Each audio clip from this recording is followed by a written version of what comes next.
Welcome all to part 2 of an interview we had with Sam Harris. He generously gave us about 3 hours of his time, so we decided it was wise to divide the interview into 2 self-contained parts, both of which have a lot of integrity and wisdom in and of themselves.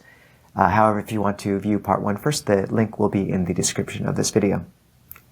So, in introduction, Sam Harris is a neuroscientist, philosopher, author, and podcaster whose work explores the intersection of science, morality, religion, and contemplative practice. He holds a degree in philosophy from Stanford University and a PhD in neuroscience from UCLA. He's the author of several New York Times bestsellers, including The End of Faith, The Moral Landscape, Free Will, Lying, and Waking Up, A Guide to Spirituality Without Religion.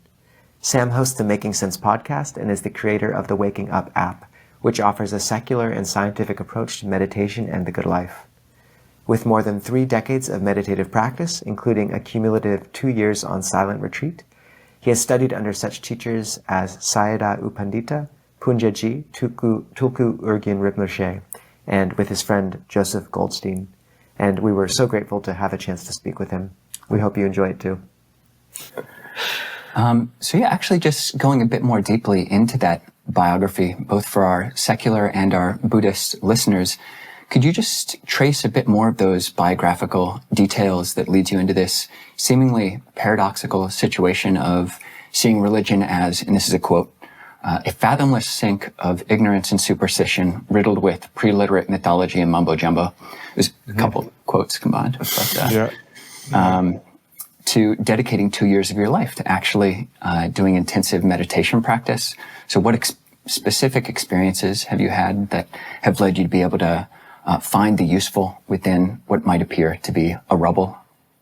Yeah, well, I did many things backwards. I mean, I think my sophomore year in college, I sort of rediscovered the 60s for myself. I mean, this would have been in 87, I think, 86, 87. I had an experience with the drug MDMA, which is not technically a psychedelic, but is often classed among the psychedelics.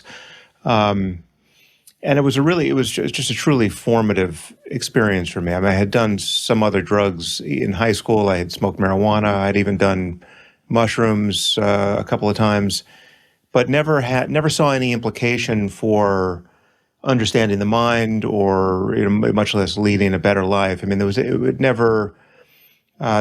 changes in my experience in my state of mind never suggested to me that it would be possible to develop any different traits of mind, and much less explore a path that would lead to anything like awakening or enlightenment. Or I just had an entirely secular upbringing. It wasn't an irreligious one. I mean, there was no criticism of religion in my household, but it was just God talk was irrelevant. It just never happened, and I had just no exposure to Eastern philosophy or Buddhism. Until I had that experience with MDMA and just started reading. I think that the first book I read was a book by Ram Dass. I think it was just a transcription of some talks he gave titled "The Only Dance There Is." And Ram Dass, as you might know, was a very eclectic teacher. I mean, he was a nominally a Hindu, and his guru Maharaji had been a Hindu. He had done the psychedelic research with Timothy Leary at Harvard and got defenestrated along with Tim Leary for having passed out LSD to all comers, including undergraduates.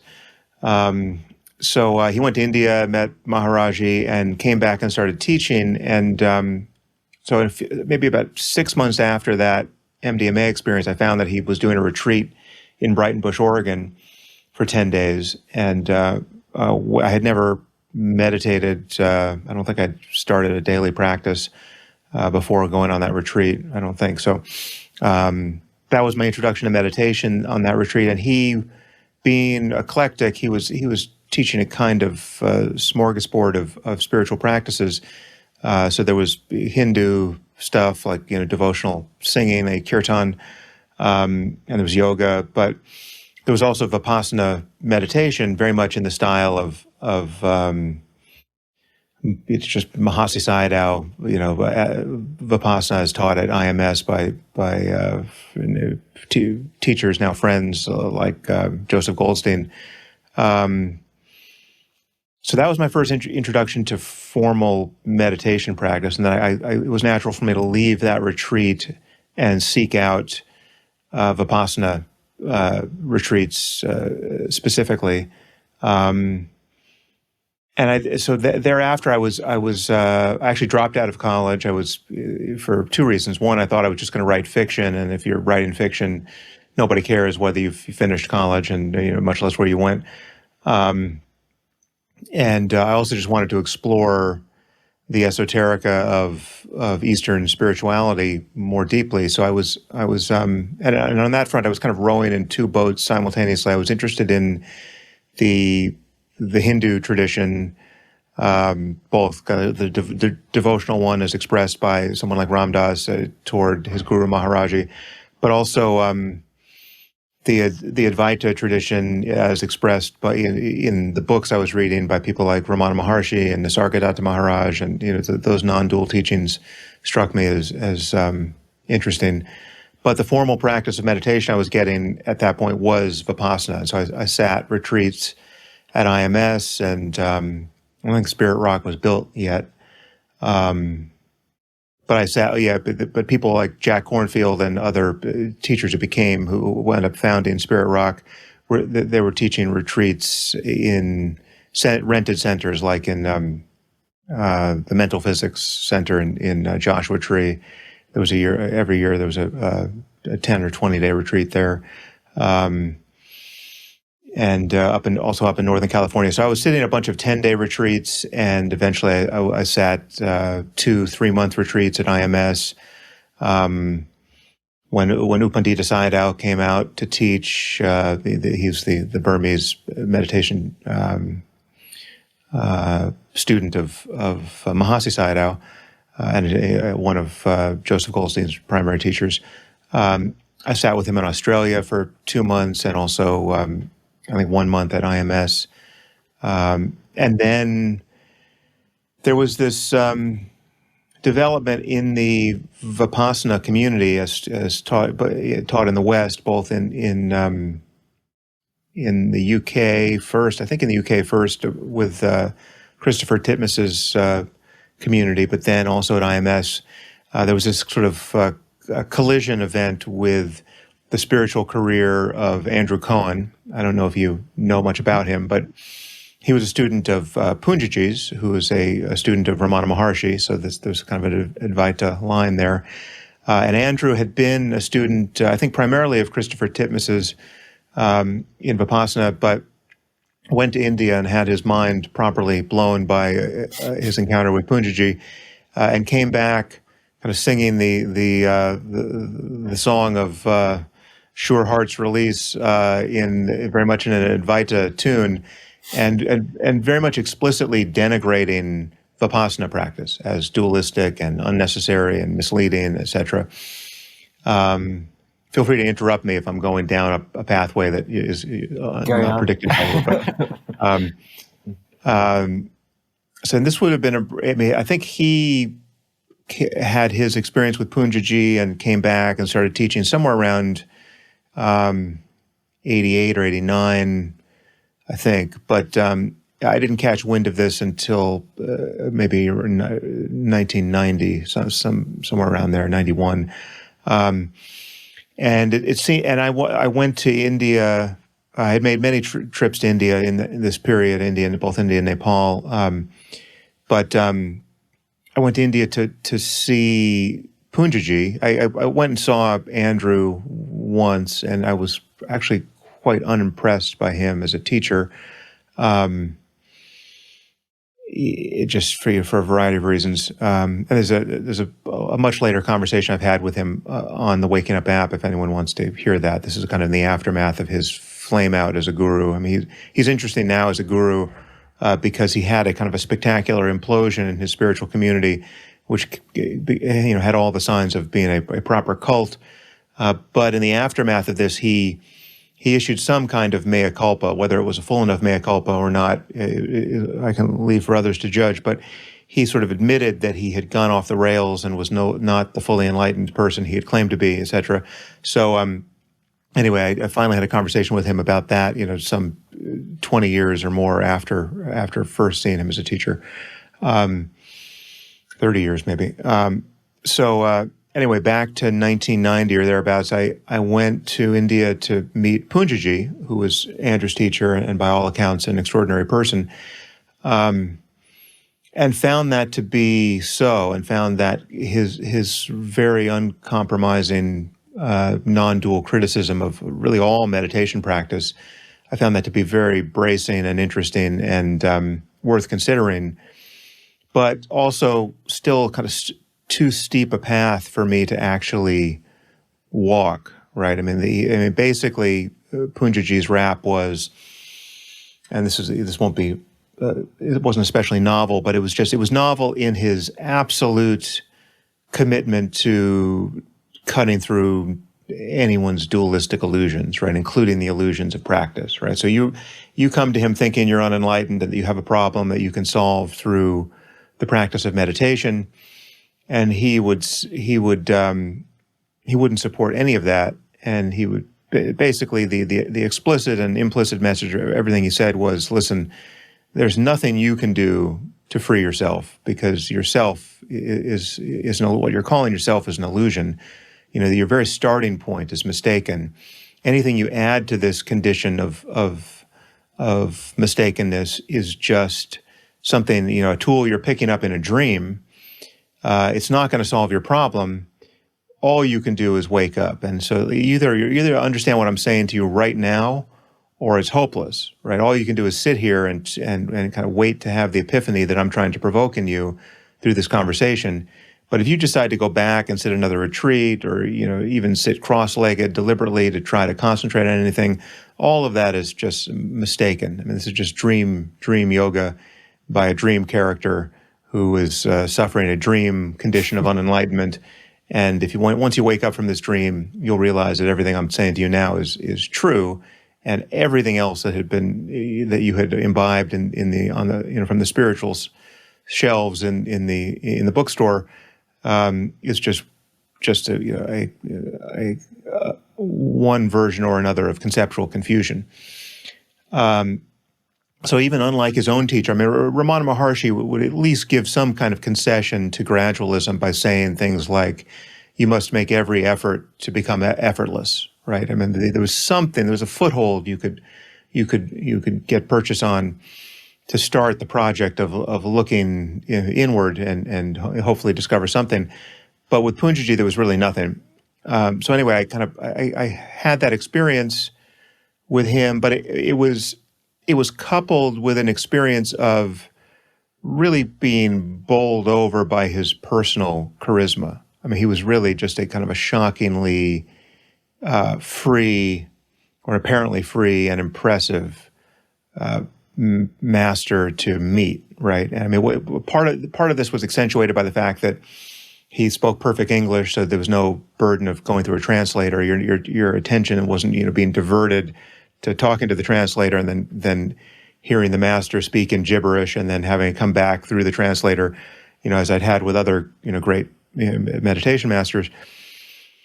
But anyway, I came away from Poonjaji just really kind of not knowing how to practice, because enough of what he said in criticism of dualistic gradualism rang true for me. Like, again, I had sat at least 3 months at this point with Upandita Sayadaw and encountered the very striving and goal-oriented style of practice that he was, urging upon his students at that point.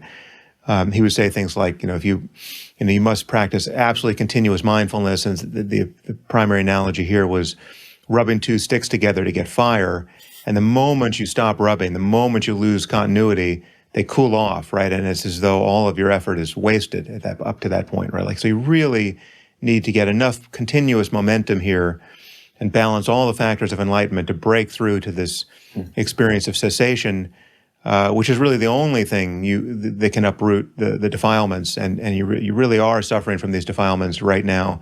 All you can really be mindful of in this moment is, in some sense, the evidence of your unenlightenment. And so my practice at that point was a kind of vigil, waiting for these auspicious changes to happen. Right? I was waiting for the lights to go out in the cessation experience. I mean, that said, I had extremely pleasant experience practicing with U Pandita. I mean, some people experience this harrowing beatdown of their ego and lots of frustration, but I was really just very joyful in my practice. I mean, certainly in the 2-month retreat that I sat with him in Australia, it was at least a month of what seemed like just pure equanimity and just if I could have had just seized hold of that mental state and kept it for the rest of my life, that would have been good enough. It seemed. But still, my practice was very much confined to this logic of seeking to untie the knot of self and seeking to transcend what did seem like a self-confirming sense of confinement, even with all that equanimity and even just the effortlessness of practice at that point. It did seem like there was something to wait for. There was some change. There was something to accomplish. So anyway, Punjaji's criticism rang true, but again, I couldn't figure out what to do with it except to keep looking at the nature of my mind and trying to realize that what he was saying about the illusoriness of the self was true. And I couldn't quite do that. I would have these haphazard experiences of selflessness. I'd had them even before meeting Punjaji, just purely doing Vipassana practice. So the experience of anatta was not foreign to me, but it always seemed kind of, apart from brief moments of just experiencing, the kind of thing that is explicitly advertised in something like the, is it the Bahia Sutra? I mean, in the seen, just the seen, and the heard, just the heard. I had moments of that, but again, they seem to appear just by virtue of concentration, and the kind of the momentum built up on silent retreat, and they didn't seem coincident with ordinary waking consciousness off retreat. And also, all the talk about selflessness, I mean, perhaps this is something we can get into, all the talk about selflessness in the Vipassana context seemed usually derivative of the talk about impermanence, right? So it's kind of anatta by virtue of anicca, that what seemed promised by Advaita and other explicitly non-dual traditions seemed different than that. So where I went after meeting Punjaji is I discovered the Dzogchen teachings within Tibetan Buddhism, and those are as you know, the explicitly non-dual teachings within the Nyingma tradition of Tibetan Buddhism. Mm-hmm. And once I went to Nepal trying to meet Tulku Urgyen, who was kind of advertised as one of the greatest living Dzogchen masters at that point, but not knowing really how to get to see him, I wound up studying with one of his sons, who was kind of serving as a kind of gatekeeper to his retreat condition there. If you showed up at the front door of the monastery, you were told that Tulku Urgyen was perpetually on retreat, and you can study with one of his sons. I didn't know that there was a back door, but when I came back to the States after having gotten some Dzogchen teaching, but still not enough, I hatched a plan to create a trip with Joseph Goldstein and Sharon Salzberg and a few other friends who are Vipassana teachers who had become interested both in Punjaji just by seeing the crater that Andrew Cohen had left in the community. Oh, sorry. Go ahead. No, I realize I've been talking for a half hour. And yeah. This is fantastic. I mean, I've read and listened to Waking Up, but this is the most cohesive telling of this that I've ever heard. But I am curious if you would be able to mention anyone else who went on that trip. I've wondered for a while when you went back with Joseph and Sharon. Yeah. So the trip was organized. It really came together because Surya Das had just come out of his 3-year retreats in France. So I don't know if you know him, otherwise known as Lama Surya Das. He was a student of Maharaji's, so had the sort of kind of also bridged the world of Hinduism and Indian spirituality with Buddhism. But then he fell in with I think he had done Goenka retreats as everyone did back in the day. So he knew of Vipassana practice in a Theravada context. But Surya Das had studied everything. I think he'd studied Zen as well. But he landed with Vajrayana Buddhism finally, and did these 3-year retreats in France under the guidance of Tukupema Wangyal. But he knew all the great teachers of the age had come through those 3-year retreats, like Khyentse Rinpoche and Dujum Rinpoche, Karmapa, so when I just happened, I think Surya was just like staying at Joseph and Sharon's house when I showed up to complain about not getting to see Tukorgan, and he said, "Oh well, yeah, I could have gotten you in to see Tukorgan." So we just designed a trip based on that conversation, and he also wanted to see Punjaji. So the idea was to go see Punjaji in Lucknow for either a week or 10 days, and then to go see Tukorgan for a week or 10 days. And so Surya really kind of quarterbacked this trip, at least the Nepal portion of it, which got us through the door got us up to see Tukorgan at Nagi Gompa, where he was on retreat. Or kind of at least half retreat. I mean, he was still seeing students, but he was, officially non-available. So also on that trip, there were a few other people, a couple of other friends of Surya's and Joseph and Sharon's, but I can't remember if there were any. I don't think there were any other Vipassana teachers. That came later. And once we had sort of broke the seal on Dzogchen for the Vipassana community, then other Vipassana teachers went to see Tukorgan, but I wasn't on any of those trips with them. So it was really just a handful of us. I mean, maybe Danny Goleman and Tara Goleman also went on that trip, and they're old friends as well. I don't think I'm forgetting anybody, but and also.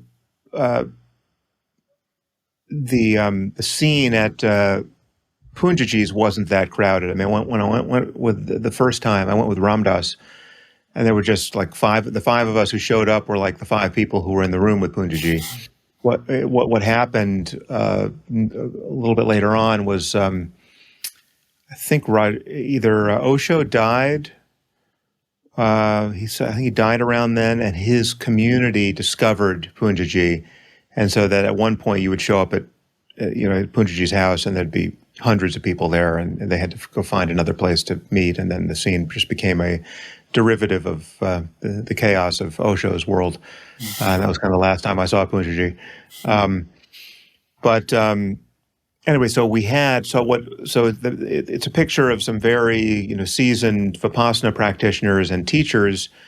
Along with Surya Das, who had just spent, I think, close to 7 years on retreat in France, effectively studying to be a village lama, learning Tibetan and learning everything about being a Tibetan Buddhist.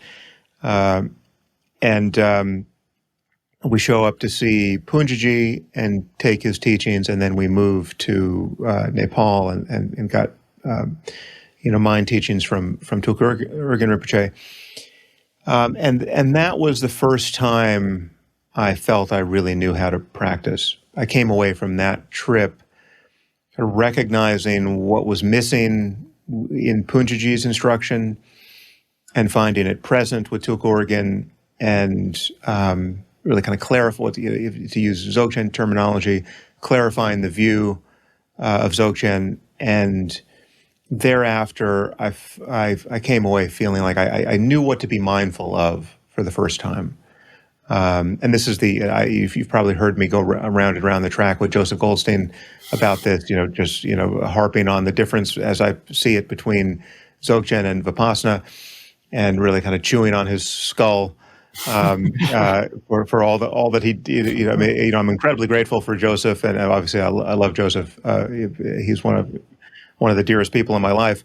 But I do feel that I had been taught, both by him and really everyone else, certainly in the Vipassana community, to overlook this thing that Tulkurgan was pointing out, and which is really the basis of Dzogchen practice. And so that's the kind of the schismatic debate that I've been having with Joseph for now many decades. I do think it's possible to point this thing out quite a bit earlier than it's not that everyone can recognize it. I think mindfulness, ordinary mindfulness, is the greatest preliminary practice for recognizing it. But I do think it is a kind of preliminary, and that there's some concepts you want to have, and there are some concepts you don't want to have in order to recognize it. So anyway, I've been talking for what looks like a half hour, virtually uninterrupted. So consider me the worst interview subject you've ever had. I'll talk about anything you want. Transfixed listening. That's what's going on this side. Yeah. Sam, just your journey echoes. It's not a wasted narrative at all, because I think it echoes the great kind of fissure line between Western practice I see now, which roughly mimics the left and the right brain too, where you have, very logical, goal-oriented practice. The Burmese Pa'ok system is perhaps the most clear iteration of that, very structured, very precise, very left brain in a certain sense. And sort of focused on sort of a spotlight awareness is how Alice Gopnik, who's, a UCL or University of Berkeley professor, talks about kind of, I think, this sort of awareness. And then when that doesn't work for people, kind of, if it doesn't work, there seems to be this pendulum over to a very right brain approach, which is much more like what Alice Gopnik, I think, is classified as a lantern awareness, just very open, just, be here in the moment and just wake up from the dream, a very non-dual, or rather, immediate awakening practice. That might be an imperfect map, but why I find it relevant is because you're right, that path leaves no room for effort either. And where do you get a toehold if you can't jump up that wall? You just hit the wall and run straight into it repeatedly. But for you, whatever Dzogchen offered actually did somehow bridge that gap, gave you enough of a toehold. It let you stabilize that anatta perception. So, I'm curious for you, what was that? What's the punchline to that, lead in? Like, what ended up doing the trick for you, with Dzogchen? And, how does that ripple out to how you teach others now? Yeah, well, I can't do much better than offer some analogies, right, which are imperfect, but they are fairly evocative of the phase transition that is available for people. And it doesn't, my view of it doesn't really align with the way that the map you just gave so much, because there's another place on the map which I think I did hear you describe, which is not the same as what I consider non-dual mindfulness, which is a kind of attitude of non-striving, a kind of, like what's often called choiceless awareness. That is, there's like an open, you're no longer engaging the spotlight of attention. You're just noticing whatever you notice. But for most people, there still is the feeling that there is a subject doing that noticing, however effortlessly, however choicelessly. There's still a me behind my face that is waiting for something to happen on some level, even though I know I shouldn't be waiting, even though I know I should just be truly kind of non-judgmentally accepting and of whatever's appearing on its own in the present. I will grant you that posture can be found in the mind, but it still feels like, for most people, that there's some subject adopting that posture, right? The posture of non-striving, the posture of choicelessness, etc. if in order to really practice non-dual mindfulness, you have to notice that there's no one practicing non-dual mindfulness, right? That there really is no center to experience. There's no place from which you could aim attention at any object of attention, right? So that subject-object perception breaks down, if only for a moment at a time. But that moment is the moment of mindfulness. Then the signature of mindfulness is the loss of a sense of self that could be mindful. And there are several analogies that kind of capture this for me, and how categorical a phase transition this is, and how the kind of the conceptual apparatus, having a conceptual apparatus or not, can really matter, right? So, one analogy I often use is the analogy to recognizing the optic blind spot, right? Which is something that most people have had pointed out to them in school, and then they really never think about it again unless they go into physiology of some kind. But most people will be familiar with this little experiment you can run where you can make two marks on a piece of paper and close one eye and stare at one mark, which is like a fixation cross, and then the mark that's outside. Yes, exactly. You move it closer and closer to your eye, and at a certain point, when staring, resolutely at one mark, the other mark will disappear. And what that reveals, what its disappearance reveals, is that there's a place in the retina that's not gathering any data. I mean, it's just the place where your optic nerve transits through the retina, and it's just so you really are blind again with one eye closed there and yet that the rift in your field of vision is undetectable. It just gets kind of filled in seemingly by the mind. But you can play with it. The crucial thing is that you can perform this experiment and resolve your doubts fully just by playing with it. I mean, if you fell into doubt about this, you can pull out the piece of paper again and you can move it back and forth, and it really the dot really does disappear, and there really is a hole in your field of view there, and it's with that level of, I mean, again, there's something to do. Here's how that analogy is useful. One is, if you don't have the right concepts and if you're not given the right experiment to perform, you're never going to see this thing, right? It's just invisible to you. And the other interesting piece is that it's not invisible by being too far away, right? This is not a fact about your subjectivity that is far away or deep within or requires some kind of heroic change in your mental capacities to glimpse. You really just need the right concepts and very, very brief methodology, and it's there right on the surface of experience to be noticed. It's the sort of right on the surface, the superficiality of it that is also analogous to where I would point the meditator in their attention to glimpse the illusoriness of the self. Another analogy I would give is, and this is one that is somewhat derogatory of ordinary Vipassana practice, but this is how I felt when I glimpsed this thing with Dzogchen instruction. This is the analogy, the kind of a twofold version of this analogy came to mind. This is how I viewed all my previous Vipassana practice. It's as though I had been led to a kind of a still mountain lake and told that I would, if I wanted to see my true face, I needed to only look in the surface of this lake to glimpse my true face. Just imagine living in a world without mirrors. And you're told there's a way to actually see what you look like, and you can come to this mountain lake and simply look.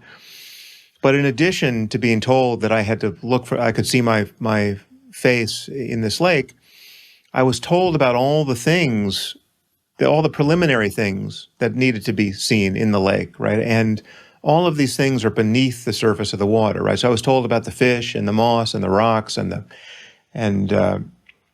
all of that, all of the kind of the metaphysics and the, so just by analogy, think about all that you learn about Buddhism when you start practicing Vipassana. You're told about the kilesas and the factors of enlightenment and all of the things that need to be balanced and uprooted, etc.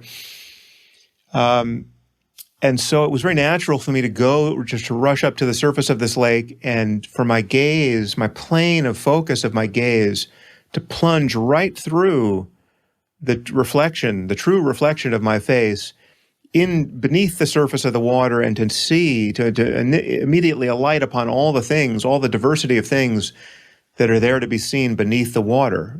So all the rapture and the restlessness and the everything there is to notice once you begin meditating. And yet the crucial and, in my view, kind of tragic thing, the tragic misapprehension there is, you really are from that first moment looking through your reflection, the reflection you're seeking to recognize of your true face. You're looking right through it and not seeing it, really not seeing it, but your eyes are really looking in the right direction. It's just that your plane of focus is off, right? You're seeing what's beneath the water. And the water is crystal clear, right? And there's a lot to see. And it's fascinating. And you can stay there for the rest of your life, in my view, diligently practicing in that way. And I had spent, at that point, at least a year on retreat practicing that way. And people will be familiar with this. If you're not familiar with it, if you don't have access to a lake, you can notice this by reference to a window, where it's possible to you kind of use a window as a mirror. You can see your reflection in the window, but then if you change your plane of focus, you can look through the window and see what's on the other side of it. Whether you're looking at the world outside a building, or you're looking, from outside into the interior space of a building. And people can notice that just this shift in this plane of focus, right? And it doesn't take much. It's an incredibly subtle change in attention to shift from looking at the surface of a window and using it as a mirror, and looking through it and using it as a window. And the subtlety of that. And so virtually every part of every aspect of this part of the analogy does apply for me. I mean, it's when you ask yourself, like, what is required? How much work is required to go from looking through the window to recognizing your reflection in the window? It's very, very subtle. It's almost nothing at all has to change, right? Certainly you don't have to move your eyes. You don't have to change where you're pointed. And yet everything, on some level, everything changes when you can suddenly see the mirror-like quality of the window versus just everything that's on the other side of the glass. So that, and it's also, it's true to say that the epiphany that's there to be had is also right on the surface, right? It's not deep within, right? The encouragement of depth is genuinely misleading in this case, right? So to say that, okay, no, you just need to get deeper and more subtle in your practice.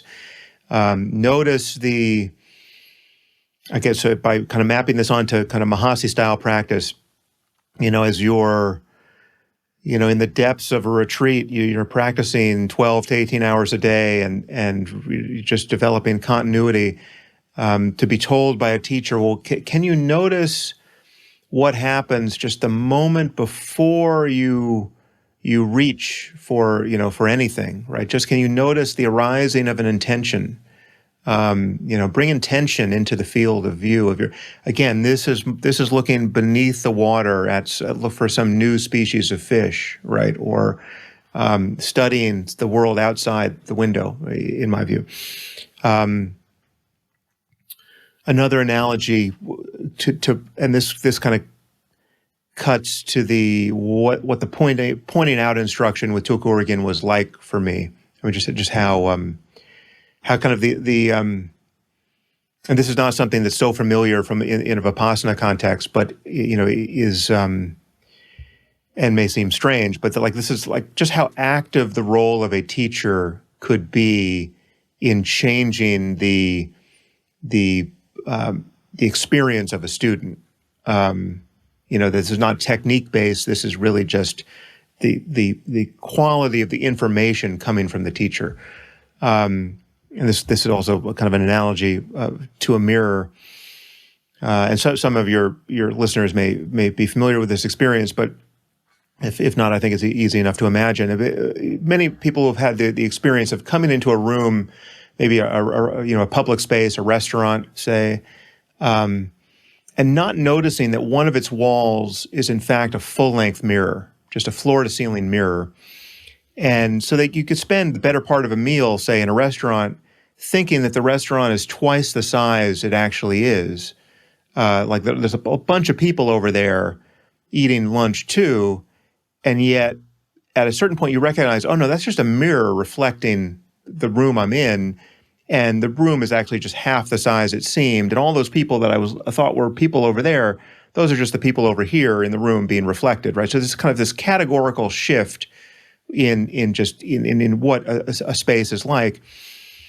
But you could imagine that epiphany being forced on you if you're beguiled by the kind of the perfect clarity of a mirror on one side of a room, and a teacher walks in and says, "Okay, this is everything all the beauty and ugliness you see over here, all these changes that you see are really just this condition of kind of luminous emptiness in a mirror, and you're just not recognizing it. You've kind of lost your purchase on your experience here." But I'm going to show you, and just imagine a teacher just kind of placing his or her hand directly on the mirror, just wrapping it with his knuckles and showing you that there's no depth to anything you're seeing in that regard. It's just like, this is a mirror, right? This is not the world. Right? So that phase shift is analogous to what I experienced in the pointing out instruction. Like, so I'm looking, I still feel like a meditator. I still feel like a subject. I kind of desperately looking to have this epiphany of non-duality. And what Tugurgen was able to do was kind of help me kind of thread the needle of my attention at that moment and look for the looker in such a way where I could recognize its absence in a way that was truly clear. Right, like it was not that my frustrated attempts to find it really just culminated in this recognition that there was nothing to find, right, and that the thing that was doing the looking was the thing that was being sought. And when you actually successfully look for what is looking, when you turn attention upon itself, when you look for the mind, when you look for the thinker, in addition to the flow of thought, there's a way of looking, again, which recognizes the surface, that the epiphany is right on the surface, right? Because again, what most people do is they struggle to go deep within. They struggle, and they move right past the point of epiphany, right? The epiphany is in the first instant of looking for what's looking. It's the initial gesture to turn about, right? It is, and it's in the beginning. It might actually be just the duration of a finger snap, right? You look, and in this first instant, like even when the snap of the finger is just still ringing in your ear, right? Where it's like the gesture can have the half-life of that, just this instantaneous cut in experience.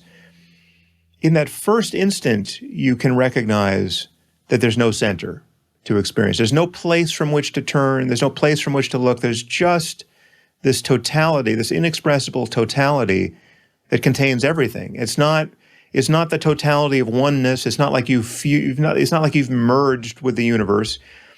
It really is, and this is why I still make reference to Buddhist language more than any other, because the concept of emptiness does add something here, because it's not one thing. To call it one thing is not right, because everything in all its diversity still appears, but it's not many things either, because there's no mind that is dividing things with concepts at that point. There's just this kind of inexpressible openness in which everything is appearing. and it's of a piece with the cognizance that is knowing it. It is so to call it consciousness, as I often do, or non-dual awareness, as is as referenced in Dzogchen, seems right. It's what is being known is inseparable from the knowing of it. But the looking for it that precipitates this insight, again, it's right on the surface. If you think you're going to get there gradually, even by 2 steps, you've overshot the mark, right? Then you have to look again and find that this openness is freshly here, prior to concepts, prior to thought, and is the condition in which any concept or thought would appear. And so there's a kind of this, again, I was able to, with Tugurigan, it's like he just kept, every time the mirror seemed to become the world again, he could just keep putting his hand on the glass, saying, no, this is the thing you're mistaken. Like this, it's at this plane of focus, you can recognize there's no one to recognize anything, right? And that's the recognition. I got back to the analogy of the blind spot. I was able to, it's like I finally got this piece of paper with the 2 dots on it, and I could move it back and forth and back and forth and back and forth. And I could do that to resolve my doubt about this. And that is what, one failure mode, which is worth understanding, and obviously the Dzogchen tradition is very aware of this, and in my view, quite paranoid about it. But is some of this is understandable. I think some of it might be, a little superstitious and unnecessary. But it is quite possible for someone to have this insight. To have this insight provoked by a conversation such as this, and to not see the point of it. Right, and to really just bounce off the whole project. And in Dzogchen terms, basically they're being given the most precious jewel imaginable, and they're just kind of chucking it away because they can't see that it's different from a piece of broken glass or something that has no value to them. Right, so there's a real fear in the Tibetan tradition around giving these non-dual teachings to the uninitiated, or the casting your pearls before swine, who don't know how to use these, don't even see the point of practicing any of this, because there really is the liability of someone actually making contact with genuine emptiness or genuine non-duality, and coming away just feeling like this is just a party trick, right? This is just like, well, what good is that? I still have my life to live, and I do think that this is possible. It's also very common for people to have no idea what I'm talking about here, and just to just be frustrated and to be wanting to recognize it and not recognize anything. That's also a failure mode, and that just kind of awaits more, mindfulness and more attention to this. But what happened to me was I had spent so much time trying to untie the knot of self, looking for this jewel in a bag of glass, and really, and knowing its value, so that when it was actually handed to me, I knew exactly what it was good for. Right? It's like this is the antidote to all of the psychological suffering that I was having, including some of the elaborate and esoteric suffering that I was practicing in the name of spiritual progress. And so now I've taken you up to the moment of the pointing out instruction, but feel free to interrogate me about anything. Yeah, actually, yeah. If you would be willing to, sometimes when you're, I've really appreciated. I've been listening to the Waking Up app for 4 or 5 years now, and specifically the teachings of yourself and of Richard Lang, who we interviewed, and Jayasara, and also of Locke Kelly, being very specific in the way that they are able to lead people's attentions. There's one guided meditation that you do, and I'm curious if you could do this one or any other one, maybe for 5 minutes or so.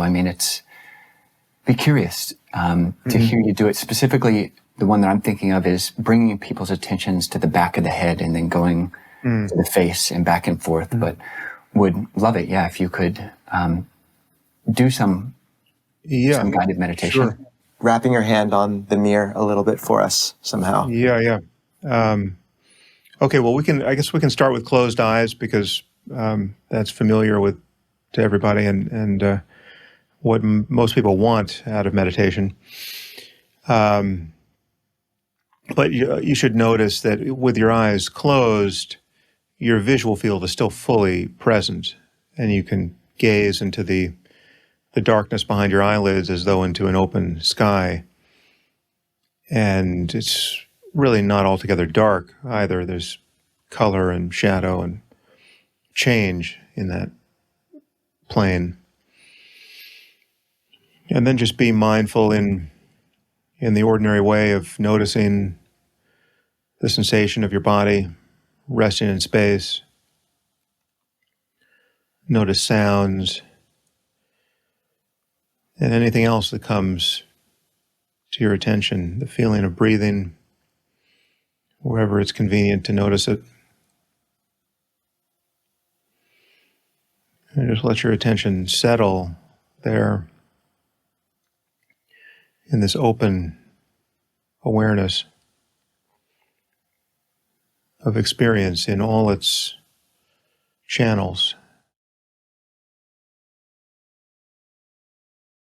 And there's nothing to do about thoughts. You don't have to block them or worry about them. Just notice that they're part of this field of appearances. And any energy, state of the mind, any mood or emotion, if you're feeling restless or bored or anxious or happy, any mental coloring to experience, notice that too as an appearance.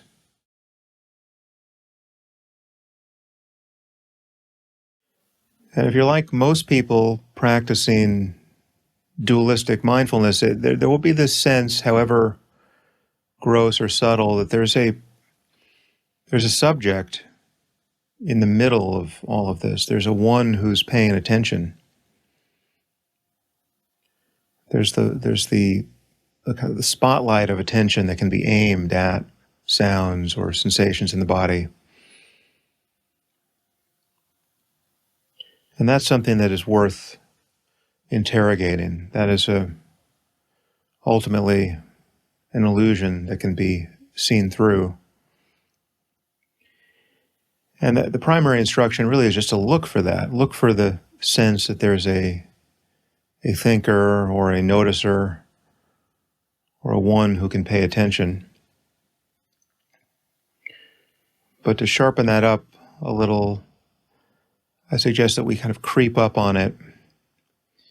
And that the common feeling is to sense that it's behind your face, right? So just become aware of your face, the feeling that is reporting the existence of your face.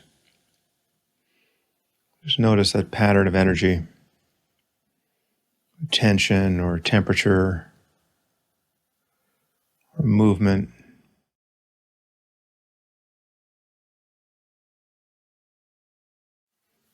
And the primary sense of subjectivity is to feel that you're this locus of consciousness, of awareness behind your face. It's almost like your face is a mask. You're just a position of knowing in the head. And if you're paying attention to the breath, say in the abdomen or in the chest, then the breath is down there. You're up here in the head, behind your face. And when you're being mindful of breathing, you're aiming attention down at the breath. If you're aware of it at the tip of the nose, well then that's on your face and you're behind that, of aiming attention at those sensations, trying to get closer to the detail there, noticing the impermanence of change in sensation.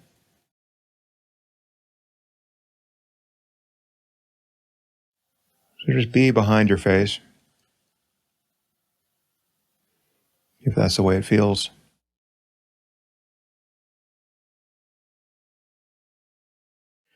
But now notice the sensation of the back of your head. Feel whatever you can feel of that. Tension or pressure.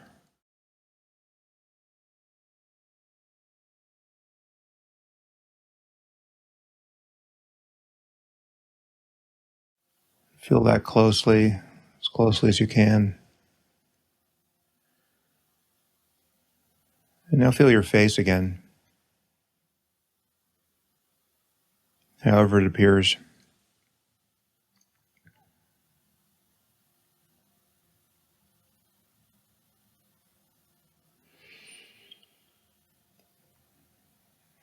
And feel the back of your head.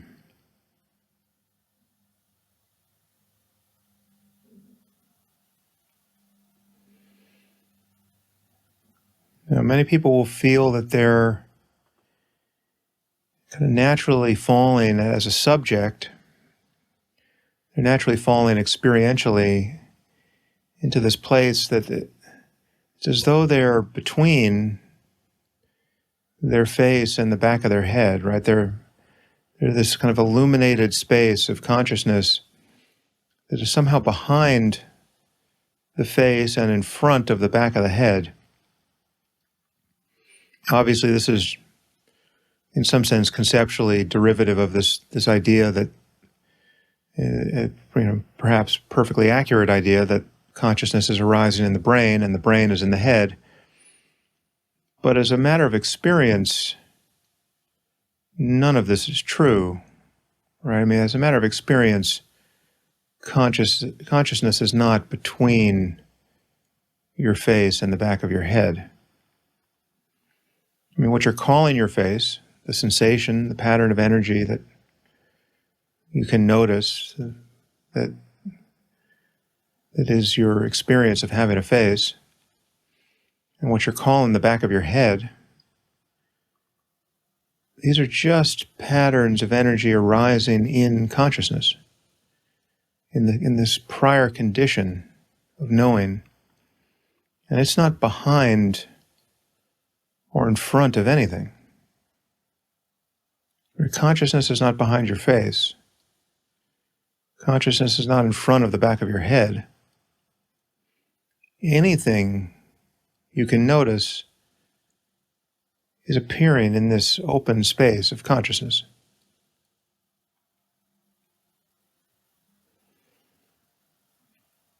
And see if you can recognize that. Just notice that this experience of having a head is just an appearance in this prior condition that never conforms to it. It's not head-shaped. It's not behind anything. And everything that appears there. Sounds, thoughts. And this feeling of being a subject is also just an appearance of some kind. It's a wrinkle of energy. It's a reference to a sensation in the face or in the chest. But again, all of that is just an appearance in the mirror of awareness.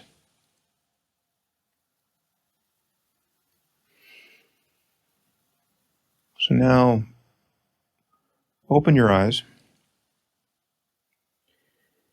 and notice this sense that something has changed. The common experience will be to feel that you were having an interior experience a moment ago, but now you're aware of the world outside. But again, this is a kind of conceptual illusion. It's not that there is no world outside, but what you're seeing with your open eyes is just as much in consciousness as anything else you have been noticing. This is not outside. This is not outside of consciousness. What you're now seeing with your open eyes. This is the same place that the feeling of your face was appearing. It's the same place that your thoughts appear. This is all a vision. It's all mediated by the same condition of conscious awareness. As you gaze into your visual field, look at any apparent object. You might look at a computer or an object on your desk, or you can look at just the image of my face on the screen if you're watching this.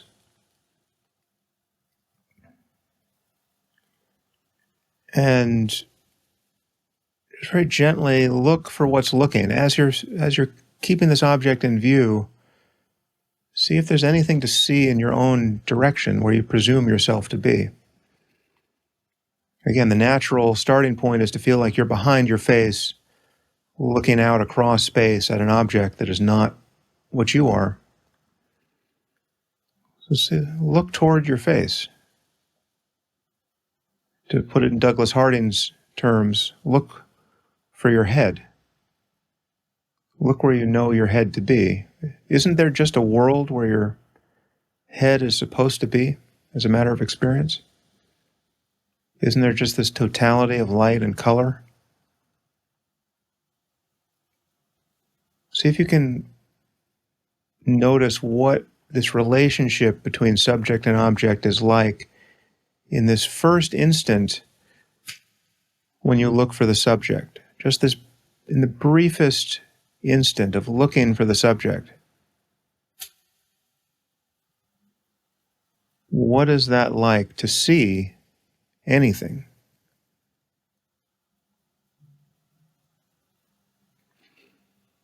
And it's in this place, this relationship between knowing and anything that is known, when you look for the knower. It's not like you ever successfully turn around and find the knower. It's that the gesture of attempting it, and again, this is just an initial instruction. This isn't how one continues to practice, but this gesture of making the attempt to turn attention upon itself